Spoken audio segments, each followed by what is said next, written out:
Coucou mes très chers abonnés, vous allez bien? Ben écoutez, moi ça va de mon côté, je suis trop contente de vous parler au travers de cette vidéo réaction du chapitre 60 de Tears. Ça fait un petit moment que j'ai pas fait ce genre de vidéo, je compte les reprendre progressivement, donc bah écoutez, j'espère que ça va vous plaire. En tout cas, je tenais quand même à notifier que là, on est 3000 les gars. Il y a 3000 personnes qui suivent ce compte. Je suis tellement heureuse et je suis tellement fière de votre collaboration, de votre soutien aussi, de vos messages, de vos retours. Franchement, je lis tous vos commentaires. J'essaie d'y répondre un maximum à tout le monde, mais franchement, je vous en suis très reconnaissante, vraiment. C'est une expérience qui pour moi sera inoubliable. En tout cas, pour ma part, je tenais quand même à vous faire un petit retour concernant le chapitre 60. Je voulais avoir votre avis. Comment vous l'avez trouvé hier, ce chapitre 60? Moi, personnellement, je suis assez frustrée en toute honnêteté parce que, ben, vous voyez, au début du chapitre, on voit Hanso et Tae, ben, en plein débat amoureux. Franchement, je suis tellement fière d'eux, je suis tellement contente pour eux, de voir qu'ils partagent ce genre de moments entre eux, de voir que ça a l'air d'un naturel. Franchement, ça fait plaisir. Mais ça me saoule en tant que lectrice, de consommatrice de manhwa, de voir qu'en fait, j'ai toujours cette impression qu'il y a des panels d'images qui sont gâchés avec d'autres personnages. Comme par exemple le frère de Tae. À chaque fois que je vois ce mec, je sais pas, il y a quelque chose qui se réveille en moi. J'ai pas envie de le voir. C'est ouf quand même, hein. Et c'est vrai qu'il y a un deuxième point, moi, qui me frustre depuis quelques chapitres maintenant, c'est que je remarque que dans Tears, j'ai l'impression que l'auteur, il nous tient en haleine, mais depuis trop longtemps maintenant. Ça fait 60 chapitres qu'on a le cul entre deux chaises. Ça fait 60 chapitres que, en fait, on sait toujours pas pourquoi Tae est intéressé par Hanso. On sait toujours pas pourquoi il agit comme ça. On sait pas en fait. J'ai l'impression qu'on n'avance pas, qu'on fait du surplace. J'ai l'impression que c'est toujours la même chose depuis quelques chapitres maintenant. Je vous l'avais déjà dit, je crois, aux alentours du 40e chapitre. Donc voilà, on a fait du chemin depuis. Mais écoutez, l'évolution de l'histoire, elle est assez lente, je trouve. Et j'ai l'impression que voilà, l'auteur nous tient en haleine un peu pour rien.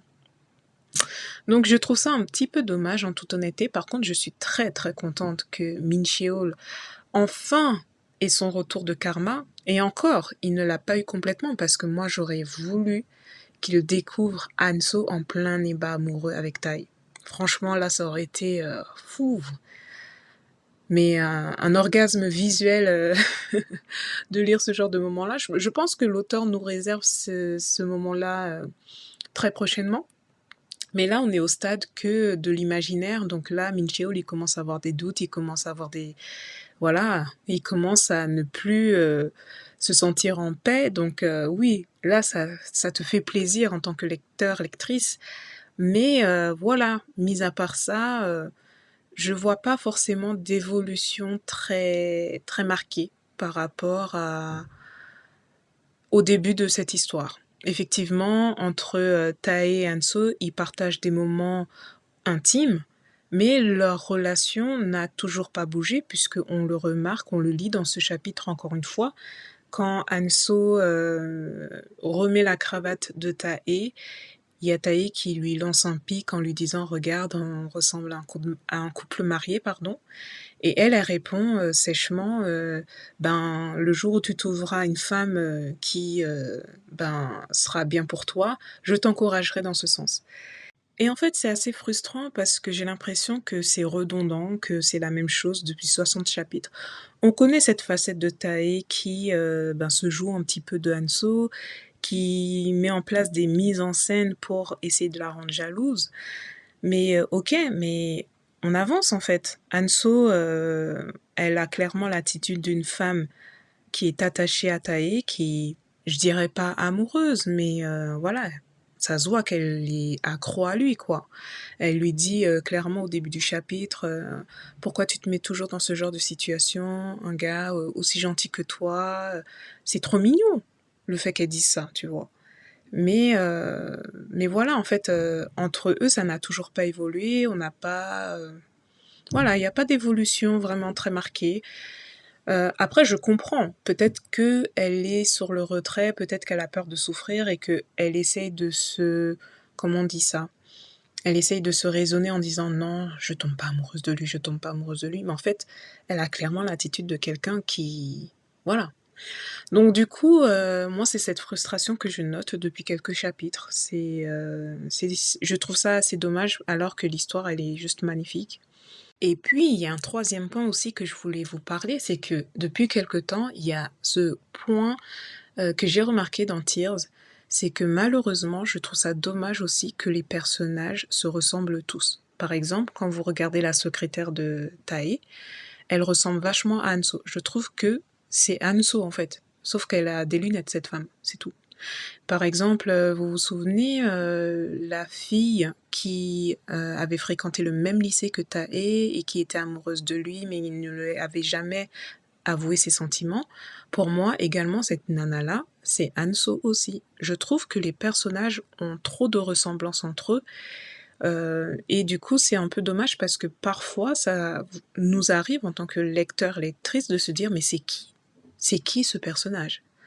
Pareil, je me souviens quand on a découvert la scène de Jay avec cette femme au lit, j'avais l'impression de voir Hanso encore une fois. Le frère de Tae, donc Théa, enfin je me trompe entre les prénoms, excusez-moi, mais vous savez très bien de qui je parle. Ben, heureusement qu'il a une petite différence au niveau des cheveux, qu'on puisse le reconnaître, et également au niveau de la tenue vestimentaire qui est vachement différente de celle de Tae. Mais mis à part ça, effectivement, au niveau du faciès, c'est le même visage. Il n'y a pas de diversité au niveau voilà, physique. Et je ne sais pas si ça vous le fait à vous, si ça vous l'a déjà fait, mais moi, à plusieurs reprises, je me demandais, mais c'est qui cette personne? C'est quand même drôle, non? Et c'est vrai que cette semaine, j'ai lu un commentaire sur les réseaux sociaux au sujet de Tae, donc le mec de Hanso. À son sujet, la personne disait que, étant donné qu'il ne connaît pas c'est quoi l'amour, en réalité, il veut juste créer une obsession chez Hanso le concernant. Et je pense que la personne qui a écrit ça n'a pas tort, parce que quand on voit les agissements de son frère, par exemple, bon, c'est pas une référence, mais ils ont été élevés dans le même environnement, donc c'est quand même à prendre en compte. Par exemple, quand on voit l'attitude de son frère vis-à-vis de la secrétaire, il a clairement l'attitude d'une personne qui veut se sentir désirée. Il pense que toutes les femmes vont tomber à ses pieds. D'ailleurs, c'est pareil pour tous les mecs dans Tears, j'ai l'impression. Min Cheol, c'est pareil. Il se croit tout permis, ce gosse. Et je pense que c'est pareil pour Tae. Enfin, pour moi, je pense qu'il y a une part de vérité dans ça. Bon, en tout cas, j'ai hâte de connaître la raison. Moi, franchement, moi, c'est ça qui me bute, c'est ça qui me motive, c'est ça qui me tient en haleine. J'ai besoin de savoir pourquoi il s'intéresse autant à Enzo. C'est quoi la vraie raison? Et il y a un dernier point que je voulais aborder avec vous, c'est au sujet du travail de Tae. Depuis quelques chapitres maintenant, on voit qu'il se rend au boulot très régulièrement, donc on peut deviner bien facilement qu'il travaille dans l'entreprise familiale auprès de son père. Par contre, moi, depuis cette histoire d'héritage, la fois où il y avait son père qui voulait savoir à qui il allait léguer le pactole, ben on n'a pas eu plus d'informations là-dessus. Qu'est-ce qu'il en est depuis? Alors, tu comprends que maintenant, Tae ou Thea, enfin, le mec de Hanso, je me trompe vraiment entre les deux prénoms, je suis vraiment désolée. Donc du coup, tu comprends que Tae, en fait, a obtenu un poste de très haute responsabilité. Son frère, tu vois pas qu'est-ce qu'il fait, parce que tu le vois déambuler dans l'immeuble, mais en fait, concrètement, tu sais pas qu'est-ce qu'il fait. Tu sais pas quelle a été la décision, en fait, qui a été prise. Est-ce qu'il est toujours en période d'essai, Tae? Est-ce qu'il est toujours en période mode ouais, je dois encore prouver ma valeur à mon père? Et voilà, parce que je me dis que si vraiment il avait obtenu l'héritage que soi-disant son frère voulait récupérer, ben je pense qu'il y aurait eu depuis bien longtemps un conflit qui aurait été enclenché avec son frère. Et là, en fait, jusqu'à présent, on n'a rien du tout. On le voit juste travailler. Pourquoi? Qu'est-ce qu'il en est? Enfin, on n'a pas plus d'informations là-dessus. On ne sait pas trop le devenir de tout ça. Et du coup, moi, ça m'a un peu interpellée aussi. Je ne sais pas si vous vous êtes posé la question également, mais voilà, j'aimerais savoir qu'est-ce qu'il en est le concernant.